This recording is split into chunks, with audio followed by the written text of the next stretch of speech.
আমরা নামাজের জন্য অজু করি, আর অজু করার তরিকা সম্পর্কে অনেকেরই ধারণা আছে, আবার অনেকের ধারণা নেই। তবে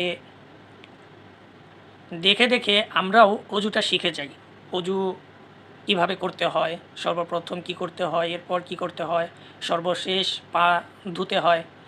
তো এগুলো দেখে দেখেও আমরা শিখে যাই।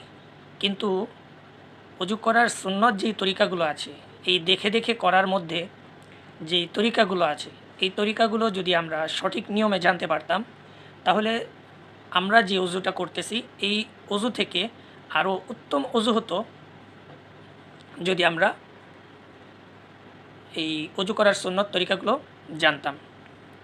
তো সর্বপ্রথম অজু করার সুন্নত তরিকা হচ্ছে অজুতে নিয়ত করা সুন্নত।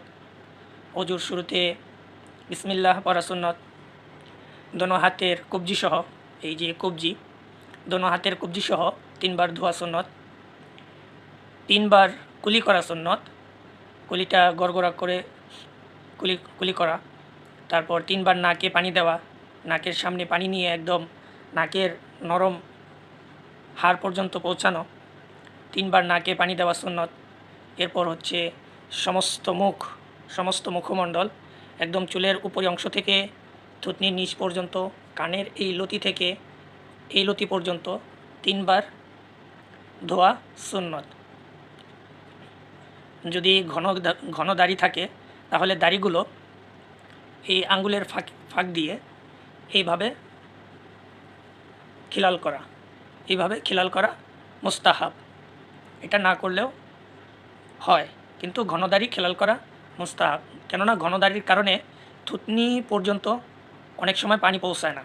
তো সেই ক্ষেত্রে দাড়িগুলো খিলাল করে দিলে সমস্ত অংশের পরিপূর্ণতাটা হয়ে যায়। ঘন দাড়ি খিলাল করা মুস্তাহাব।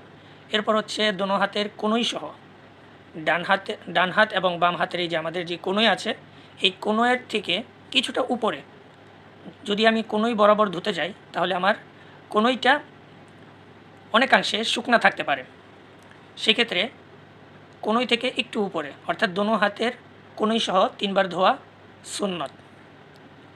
এরপর হচ্ছে মাথা মাসাহা করার জন্য সামনের অংশ থেকে পিছনের এই অংশ পর্যন্ত হাতটাকে এইভাবে রেখে, দোনো হাতই এইভাবে থাকবে, এইভাবে রেখে শাহাদাত আঙ্গুলটাকে উপরে রেখে এইভাবে দোনো হাত একসাথে মিল করে মাসাহা করা সুন্নত।